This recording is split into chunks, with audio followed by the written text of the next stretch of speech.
So hello guys, welcome to Goodwill education, that is one stop destination for your English. और आज की जो हमारी क्लास है उसका जो मेन पर्पस है वो है कि हम अपना इंडिगो का जो चैप्टर था वो कंप्लीट कर लें एनसीईआरटी एनालिसिस का। और आज हमारा पूरा चैप्टर कंप्लीट हो जाएगा। और जैसे ही हमारा ये चैप्टर कंप्लीट होगा तो उसके बाद हम लोग बेसिकली जो विस्टाज है उसको स्टार्ट करने वाले हैं, क्योंकि हमने पोएम्स के एनसीईआरटी एनालिसिस पहले से कर रखे हैं, टेक्स्ट लाइन टू लाइन हमने कर रखे हैं, इवन दो बार मैंने करा रखे हैं। ठीक है, तो मोस्ट प्रोबेबली हमारी जो कल की क्लास होगी उसके अंदर मैं थर्ड लेवल को स्टार्ट करवाऊँगा और देखते हैं अगर वो एक पार्ट में ही हमारा हो जाता है या फिर ज़्यादा से ज़्यादा थर्ड लेवल दो पार्ट्स में ही डिवाइड हो सकता है। ठीक है, तो हम विस्टाज को डायरेक्टली स्टार्ट करेंगे। ठीक है, अब जो स्टूडेंट्स ऐसे हैं जो अभी हमारे को यूट्यूब पे देख रहे हैं, the first thing I want कि आप लोग हमारे चैनल को सब्सक्राइब ज़रूर कर लें, बेल आइकन को हिट ज़रूर कर दें so that you get our latest notifications. Okay, तो बाकी जितने भी स्टूडेंट्स हैं जिन्होंने अभी तक इंडिगो का जो भी अभी मेरे से गूगल मीट पे जुड़े हुए हैं स्टूडेंट्स, अगर उन्होंने पार्ट 1, 2, 3 और नहीं देखा है इस चैप्टर का तो वो ज़रूर उन पार्ट्स को देख लें। ठीक है, तो क्लास के बाद आप मुझे मैसेज कर सकते हो, I will forward you the links, क्योंकि पहले पार्ट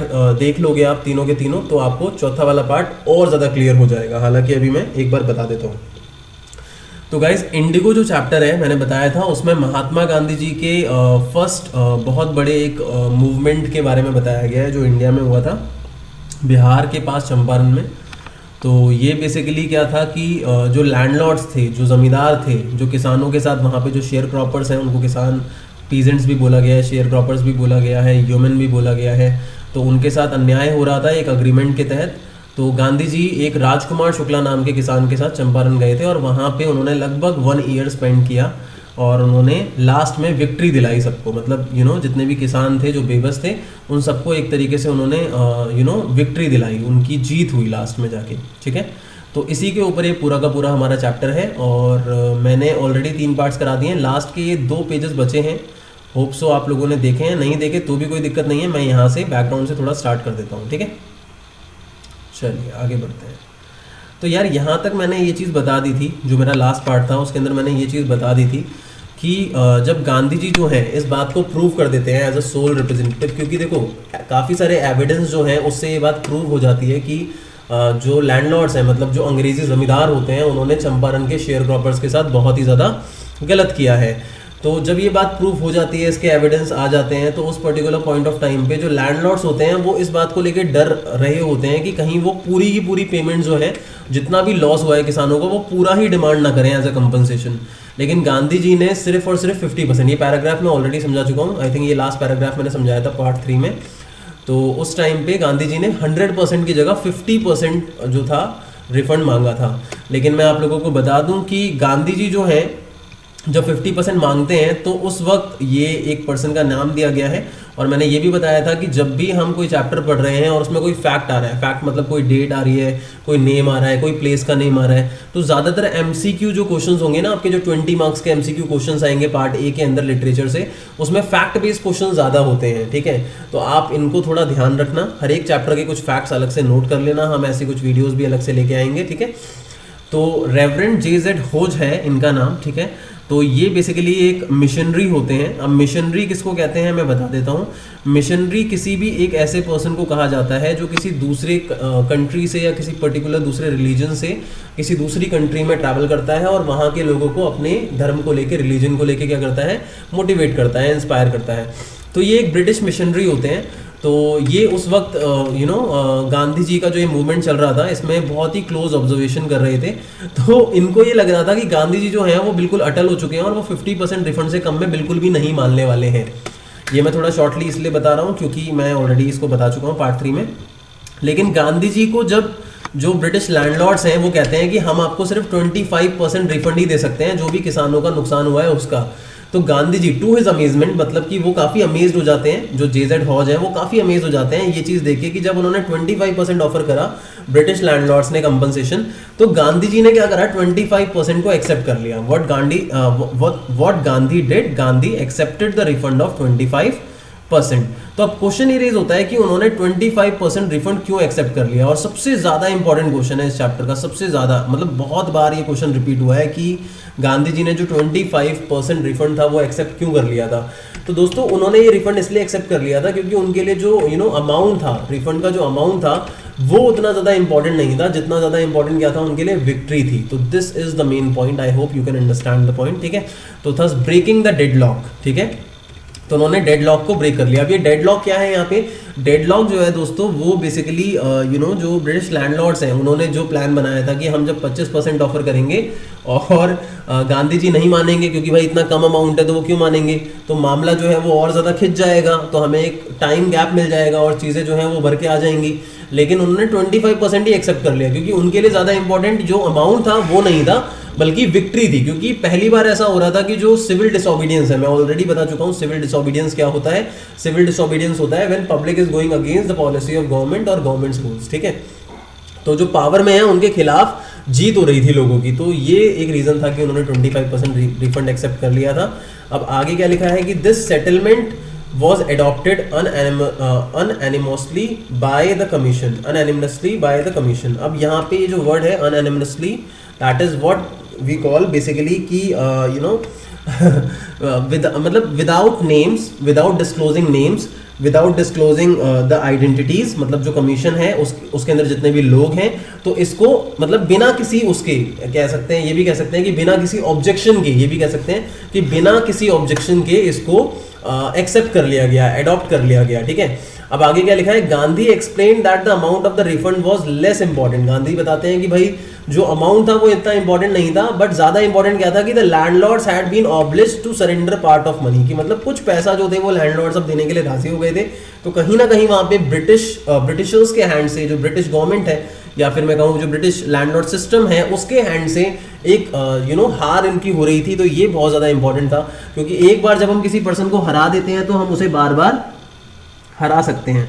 तो आई होप गाइज आप लोगों को ये जो पॉइंट है वो सही तरीके से समझ में आ रहा है, you are getting the point, ठीक है। आगे की तरफ बढ़ते हैं हम। And with it part of their prestige, मतलब वो तो उनका सरेंडर करना पड़ ही रहा है, उनको क्या सरेंडर करना पड़ रहा है, बेसिकली एक तो अमाउंट सरेंडर करना पड़ रहा है और अमाउंट के साथ साथ उनकी जो प्रेस्टीज है, यहाँ पे प्रेस्टीज का मतलब उनकी जो इज्जत है उसको भी सरेंडर वहां पे करना पड़ रहा है, मतलब वो भी कहीं ना कहीं झुक रहे हैं, उनकी जो इज्जत है वो नीचे आ रही है, ठीक है। आगे Therefore, as far as the peasants were concerned, the planters had behaved as lords, क्योंकि अभी तक जो प्लांटर्स थे, जितने भी लैंडलॉर्ड्स थे, उनको एक लॉर्ड की तरह, एक भगवान की तरह ट्रीट किया जा रहा था। अबव द लॉ, मतलब लॉ से भी ऊपर उनको ट्रीट किया जा रहा था, लेकिन अब ऐसा नहीं रहा है। Now the peasant saw that he had rights and defenders, मतलब कि जो पीजेंट है, जो किसान है, जो आज तक झुकता आ रहा था वहां पे लैंडलॉर्ड्स के सामने, लॉर्ड्स के सामने, अब वो किसान जो था उसको ये फील हो रहा था कि हाँ यार मेरे पास राइट्स हैं। तो कहीं ना कहीं जो किसान है उसको ये बात फील हो रही थी कि भाई मेरे पास भी राइट्स हैं और मेरे पास भी डिफेंडर्स हैं, मतलब जो मेरे लिए लड़ सकते हैं। तो ये जो चीजें हैं निकल के आ रही थी और ये बहुत ही ज्यादा इंपॉर्टेंट चीजें थी। ही लर्न द करेज, मतलब कि जो पीजेंट है उसने क्या सीख लिया था, करेज सीख लिया था, मतलब साहस करना कहीं ना कहीं पीजेंट ने सीख लिया था। तो आई होप आपको यहां तक समझ में आ गया है। आगे बढ़ते हैं दोस्तों। अब आगे देखो क्या लिखा है, आगे लिखा है कि event justified Gandhi's position within a few years the British planters abandoned their estates, ठीक है। तो यहाँ पे क्या लिखा हुआ है कि जो जितने भी इवेंट्स हुए हैं, जितनी भी चीजें हुई हैं अभी तक, वो सारे के सारे गांधी की पोजीशन को जस्टिफाई करते हैं, ठीक है। मतलब गांधी जी की अगर हम पोजीशन की बात करें तो उस टाइम पे गांधी जी को मतलब एक कह सकते हो आपको एक सुप्रीम पोजीशन पे लेके कंसिडर किया जा रहा था, चाहे वो ब्रिटिश के हैंड से हो चाहे इंडिया के लोगों के हैंड पे हो, ठीक है। तो जस्टिफाइड था वो, ऑब्वियसली गांधी जी ने उनको झुका दिया। तो आप सोच ही सकते हो within a few years the British planters abandoned their states, मतलब कुछ सालों में जो ब्रिटिश प्लांटर्स थे, मतलब जो लैंडलॉर्ड्स थे, उन्होंने अपनी स्टेट्स को छोड़ दिया, अपनी जमीनों को अबैंडन कर दिया। अब यहाँ पे अबैंडन का मतलब क्या होता है, what is the meaning of abandon? Abandon means to leave something, we can say to leave something, that is called abandon. तो उन्होंने अपनी स्टेट को अबैंडन कर दिया। आगे which reverted to the peasant, which reverted to the peasant मतलब वो peasants को मिल गई बाद में। Indigo share cropping also disappeared, मतलब जो इंडिगो की शेयर क्रॉपिंग थी, जो इंडिगो नाम की फसल उगाई जाती थी, जिसके तहत एक अग्रीमेंट था, जिस एग्रीमेंट के तहत वो फसल उगाते थे इंडिगो की, मैंने आपको बता दिया ऑलरेडी पिछले वाले पार्ट्स में, एक बार आप देख लेना अगर आपने ना देखे हो तो वो डिसअपीयर हो गई, इंडिगो प्लांटिंग खत्म हो गई। अब आगे क्या लिखा है, Gandhi never contented himself with large political और इकोनॉमिक सॉल्यूशन। अब देखो ध्यान से समझना, गांधी नेवर कंटेंटेड, कंटेंट का मतलब तो वैसे संतोष होता है, कंटेंटेड मतलब संतोष फील करना, सेटिस्फाइड फील करना। तो गांधी जी जो थे वो कभी भी जो बड़े बड़े लार्ज पॉलिटिकल सॉल्यूशंस होते हैं, लार्ज पॉलिटिकल सॉल्यूशन मतलब कि भाई बड़ी बड़ी रैलीज करी या पॉलिटिकली बड़े बड़े लीडर्स को बुला लिया या ऐसा कर लिया वैसा कर लिया, या इकोनॉमिक सॉल्यूशन मतलब पैसे का जोर लगाया, वो कभी भी ऐसी चीजें जो थी, ऐसी नीतियां जो थी उसको ज्यादा नहीं अपनाते थे, उनको सेटिस्फेक्शन फील नहीं होता था। He saw the cultural. अब उसके बाद आगे क्या हुआ, देखो यहाँ पे क्या लिखा है, इसमें लिखा है कि भाई गांधी जी जो है वो देखते हैं कि कल्चरल एंड सोशल बैकवर्डनेस की, जो चंपारण है उसके अंदर ना कल्चरल बैकवर्डनेस भी है और सोशल बैकवर्डनेस भी है। कहीं ना कहीं जो लोग हैं वो पिछड़े हैं सोशली, कल्चर वाइज वो जो लोग हैं पिछड़े हैं, वहां पे बैकवर्डनेस है, ठीक है। सोशली का मतलब हम कह सकते हैं जो लोगों का आपस में इंटरेक्शन है, जो लोगों का एक तरीके से सोशल लेवल पे एक रिलेशन है, उसमें वो बैकवर्ड है। और कल्चरल तरीके से हम कह सकते हैं मतलब जो जन सुविधाएं हैं हो सकता है उससे रिलेटेड भी यहाँ पे हो सकता है, ठीक है। तो कल्चरल और सोशल बैकवर्डनेस है चंपारण के विलेजेस में, और वो कुछ करना चाहते थे वहां के लोगों के लिए इमीडिएटली। मतलब जब चंपारण के जो किसान थे वो थोड़े बहुत परेशानी से बाहर निकले तो वो उनके लिए कुछ करना चाहते थे। आगे क्या लिखा है, and wanted to do something about immediately he appealed for teacher. अब उन्होंने कुछ टीचर्स को वहां बुलाया, जैसे कि महादेव देसाई, नरहारे पारेख। अब ये नाम आपको याद रखने हैं। टू यंग मैन, ये दोनों आदमी थे, ठीक है, जिन्होंने रिसेंटली गांधी को एज डिसाइपल्स का मतलब होता है बेसिकली जो चेले होते हैं या फॉलोअर्स होते हैं उनको डिसाइपल कहते हैं, ठीक है। तो उन्होंने गांधी जी को क्या करा था, ज्वाइन किया था, रिसेंटली ज्वाइन किया था, ठीक है। आगे बढ़ते हैं। एंड देयर वाइफ्स, मतलब उनकी जो वाइफ थी वो भी वॉलंटियर करती हैं। वॉलंटियर मतलब इंडिविजुअली अपनी सर्विसेज को आगे देना, वॉलंटियर करती हैं काम के लिए। Several more came from Bombay, Poona, मतलब अलग अलग जगहों से लोग आते हैं, ठीक है। देवदास गांधी जी के जो खुद छोटे बेटे होते हैं, अराइव फ्रॉम द आश्रम, वो आश्रम से आते हैं जो उनका आश्रम होता है गांधी जी का। And so did Mrs Gandhi मतलब कस्तूरबा गांधी की यहाँ बात हो रही है, जो गांधी जी की वाइफ है वो भी वहां पे आती हैं। आगे देखो क्या लिखा है, primary schools were open in 6 villages, मतलब जो स्कूल्स हैं वो खोले जाते हैं प्राइमरी स्कूल्स विलेजेस में, पहले वहां नहीं होंगे। जो कस्तूरबाई हैं उनकी वाइफ गांधी जी की, जो आश्रम के रूल्स थे जो फॉलो होते थे उनके आश्रम में, वो सिखाती हैं वहाँ के लोगों को भी ऑन पर्सनल क्लीननेस, मतलब अपनी जो पर्सनल साफ सफाई है, क्लीननेस है, और कम्युनिटी सैनिटेशन। अब यहाँ पे एक वर्ड आया है, that is word community sanitation. इसका मतलब होता है अवेयरनेस रिलेटेड टू क्लीननेस, मतलब साफ सफाई को लेके, क्लीननेस को लेके जो अवेयरनेस होती है उसको भी हम कम्युनिटी सैनिटेशन, या एक पर्टिकुलर जो कम्युनिटी में लोग रहते हैं, जो एक जगह पे रहते हैं, बसे हुए हैं, उसकी भी हम सैनिटेशन मतलब क्लीननेस की बात यहाँ पे कर सकते हैं, ठीक है। आगे बढ़ते हैं दोस्तों। तो हेल्थ कंडीशंस जो होती हैं वहाँ पे वो बहुत ही मिजरेबल होती हैं, इसका मतलब बहुत बेकार होती हैं, लोग बहुत ज़्यादा बीमार होते हैं वहाँ पे। तो गांधी जी जो है वहाँ पे डॉक्टर्स जो हैं उनको बुलाते हैं टू वॉलंटियर, मतलब एक डॉक्टर को बुलाते हैं अपनी सर्विसेज देने के लिए 6 मंथ्स के लिए। और वहाँ 3 मेन मेडिसिन होती हैं, जिनमें से एक होता है दोस्तों कैस्टर ऑयल। कैस्टर ऑयल क्या है, एक येलो कलर का ऑयल होता है। और एक क्यूनाइन नाम की मेडिसिन है जो कि एक अमेरिकन ट्री से बनती है, एक अमेरिकन पेड़ से बनती है, जो मलेरिया का इलाज करने के लिए यूज होती है। और सल्फर ऑइंटमेंट, यहाँ पे ऑइंटमेंट किसी भी एक किसी चीज़ को कहा जाता है जिसको हम अप्लाई कर सकते हैं किसी घाव पे, उसे हम ऑइंटमेंट कह सकते हैं। और सल्फर ऑइंटमेंट भी अगेन एक मेडिकल एजेंट होता है, ठीक है। तो सल्फर ऑइंटमेंट, ये 3 दवाइयां होती हैं मेन। अब आगे देखो क्या लिखा है, anybody who showed a coated टंग। अब कोटेड टंग क्या होता है, स्वेल टंग, मतलब जो थोड़ी स्वेलिंग है टंग पे उसको कोटेड टंग बोला है, कि जिसकी भी कोटेड टंग थी उसको किसका डोज का मतलब होता है बेसिकली जो दवाई की खुराक है उसको कहा जाता है कैस्टर ऑयल दिया जाता है। और किसी को अगर मलेरिया फीवर होता है तो उसको क्यूनाइन साथ में कैस्टर ऑयल दिया जाता है। और किसी के अगर स्किन में प्रॉब्लम होती है, स्किन इरप्शंस का मतलब होता है आउटब्रेक, मतलब जो स्किन है उसमें प्रॉब्लम होगी तो उसको ऑइंटमेंट मतलब सल्फर ऑइंटमेंट और साथ में कैस्टर ऑयल दिया जाता है। मतलब कैस्टर ऑयल जो होता है वो कॉमन होता है जो दिया जाता है सबको, ठीक है। और साथ में स्किन प्रॉब्लम के लिए सल्फर ऑइंटमेंट बोला गया है, और जो क्यूनाइन है वो मलेरिया के लिए बोला गया है, ठीक है। अब आगे देखो क्या लिखा हुआ है, गांधी जी जो है वो नोटिस करते हैं कि जो वहाँ की विमेंस है उनका जो स्टेट है वो फिल्दी है। फिल्दी मतलब बहुत बुरा है, बेकार है, उनके जो क्लोथ्स हैं फिल्दी मतलब गंदे हैं, ठीक है, women's cloth. He asked Kasturbai, उन्होंने अपनी वाइफ से कहा टू टॉक टू देम, कि भाई उनसे बात करो। One women to Kasturbai into her hut, मतलब उनमें से एक वुमेन कस्तूरबाई को अपनी हट में लेके गई और बोला कि देखो आप देखो हमारे पास कोई बॉक्स या कोई कबर्ड नहीं है यहाँ पे कपड़ों के लिए, जो साड़ी मैंने पहनी हुई है वही सिर्फ एक साड़ी है जो मैं पहनती हूँ। तो ऑब्वियस सी बात है ऐसी हालत तो हो ही जाएगी कपड़ों की जगह, अगर एक ही साड़ी वो पहनेंगी तो क्या होगा, है ना। आगे क्या लिखा हुआ है देखो, during his long stay in Champaran, मतलब कि जो गांधी जी हैं वो काफी टाइम चंपारण के अंदर रहे हैं। And Gandhi kept a long distance watch on the आश्रम, मतलब काफी टाइम तक तो रहे हैं, लेकिन अगर वो नहीं भी थे तो भी उन्होंने लॉन्ग डिस्टेंस वॉच वहां रख रखा था, मतलब अगर वो दूर भी थे तो भी भाई वो ध्यान रखते हैं।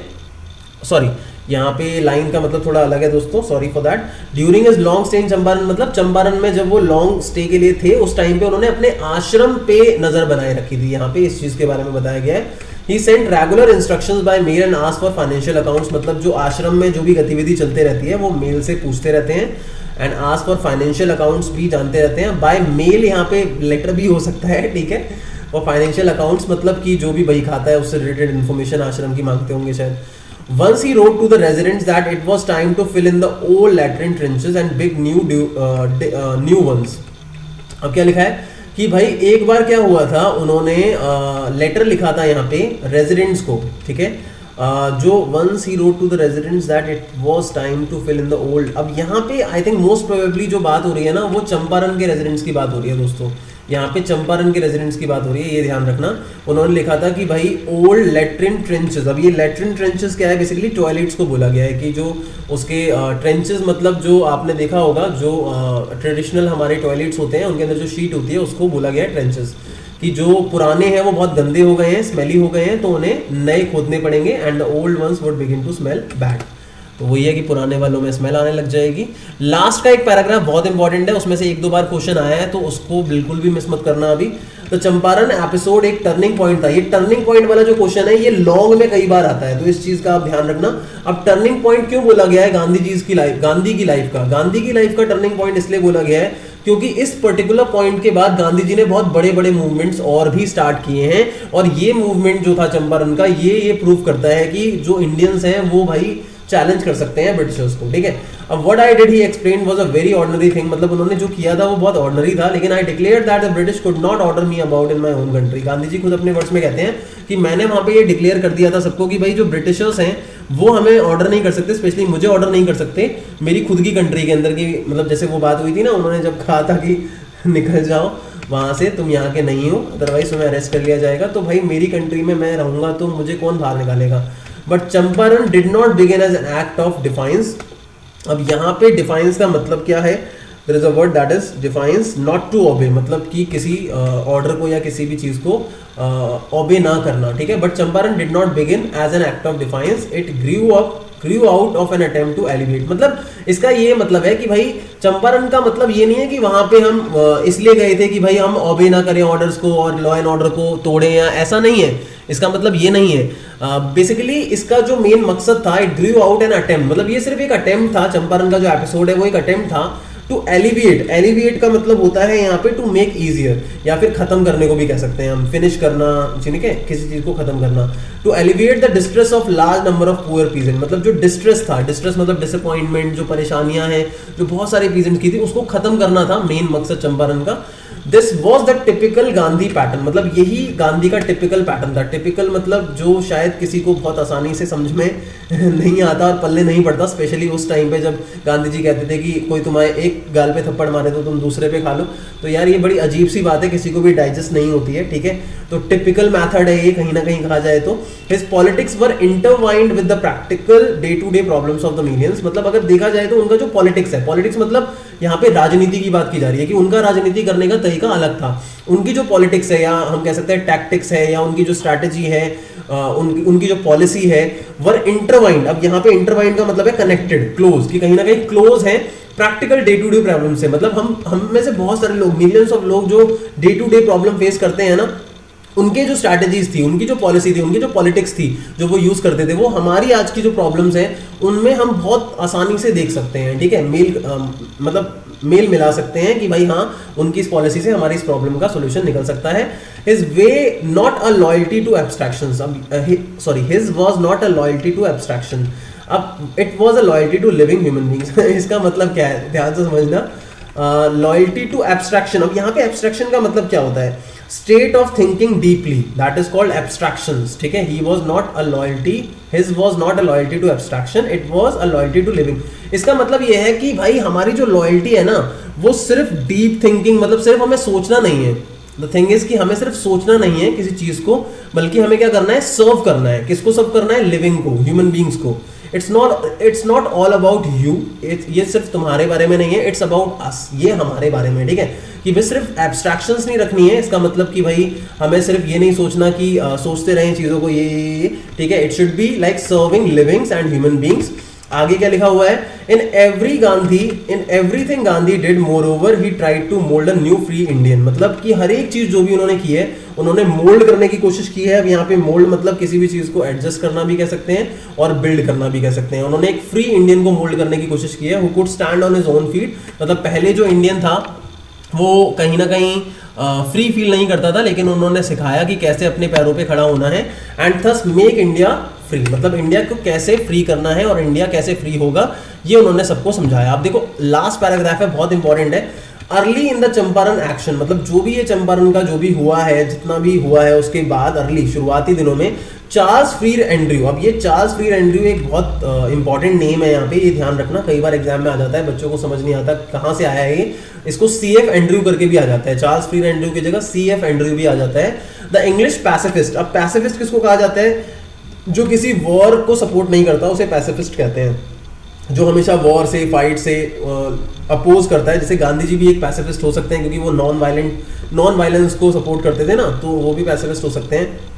तो ये भी इंग्लिश पैसिफिस्ट था। और ये जो कॉलोनियल रूल था ब्रिटिशर्स का, इसको बिल्कुल सपोर्ट नहीं करता था, ठीक है। ये भी भाई गांधी जी का भक्त बन चुका था, महात्मा जी का मतलब गांधी जी का भक्त बन चुका था।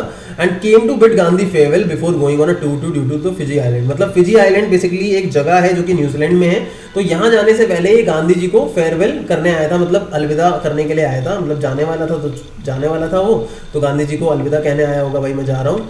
एंड गांधी लॉयर्स फ्रेंड, मतलब अब यहाँ पे डॉक्टर राजेंद्र प्रसाद और जो भी दूसरे लॉयर्स थे ना गांधी जी के फ्रेंड्स थे, तो भाई वो जितने भी फ्रेंड्स थे वो पता है क्या सोचते हैं? It would be a good idea कि ये बहुत अच्छा होगा अगर हम एंड्रयू मतलब CF एंड्रयू को ये बोलें कि वो चंपारण में रुक जाए और हमारी मदद करे। और वो मान भी जाता। क्यों मान जाता वो? क्योंकि गांधी जी का वो भक्त था, गांधी जी कहते तो वो मान जाता। लेकिन Andrews was willing if Gandhi agreed. Andrew willing भी था कि भाई अगर गांधी जी कहेंगे तो मैं मान जाऊंगा और मैं यहीं रहूंगा और यहाँ के लोगों की मदद करूंगा। But Gandhi was vehemently opposed. अब यहाँ वेहेमेंटली का मतलब है ना फोर्सफुल वे, मतलब वो बहुत ही ज्यादा फोर्स करके अपोज्ड होते हैं, मतलब बहुत स्ट्रांगली अपोज करते हैं इस चीज को। मतलब वो नहीं चाहते थे कि जो CF एंड्रयू है वो उसको यहाँ पे चंपारण में रहने दें और वो उनके साथ वर्क करें। क्यों नहीं चाहते थे वो? द क्वेश्चन इज दिस कि वो क्यों नहीं चाहते थे कि CF एंड्रयू उनके साथ रहे। You think that in this inequal fight, मतलब अब ये जो लॉयर्स हैं उनको बोल रहे हैं गांधी जी कि भाई यू थिंक, तुम्हें क्या लगता है कि इन दिस अनइक्वल फाइट मतलब जो इंडियंस और ब्रिटिशर्स की फाइट है, तो ब्रिटिशर्स के पास पावर है, हमारे पास पावर नहीं है, तो क्या ये अनइक्वल फाइट जो है जिसमें ब्रिटिशर्स ज्यादा पावरफुल है, तो क्या ये फायदेमंद होगा? It would be helpful. तुम्हें लगता है कि ये फायदेमंद होगा कि अगर हम इंग्लिश मैन एक अंग्रेज जो है उसको अपनी साइड कर लेंगे, तो मतलब ये हमारे लिए फायदेमंद होगा, ऐसा तुम्हें लगता है? लेकिन इससे हमारी वीकनेस झलकती है, इससे इवन तुम्हारा जो दिल है ना उसकी वीकनेस झलकती है। तुम्हें लगता है कि हम लोग अकेले ये नहीं कर सकते, हम अकेले इंडिया को आजाद नहीं करा सकते। तो ये उन्होंने उन लोगों को बोला है उस वक्त, the cause is just and you must rely upon yourself, कि भाई जो कॉज है वो जो भी है, लेकिन तुम्हें अपने ऊपर ही निर्भर रहना है टू विन द बैटल, मतलब बैटल को जीतने के लिए। And you should not seek a prop in mister Andrew, मतलब प्रॉप का मतलब होता है एक सहारा, कि मिस्टर एंड्रयू में एक प्रॉप मत ढूंढो, because he happens to be an Englishman, क्योंकि वो एक इंग्लिशमैन है। तो he had read our minds correctly. Rajendra Prasad कहते हैं कि भाई उन्होंने हमारा माइंड पढ़ लिया था। And we had no reply, हमारे पास कोई जवाब ही नहीं था। And Gandhi in this way taught us a lesson in self reliance, का मतलब होता है दोस्तों आत्मनिर्भरता, मतलब कि गांधी जी उन्हें सेल्फ रिलायंस में एक लेसन सिखाते हैं, क्योंकि वो किसी दूसरे की मदद नहीं लेते।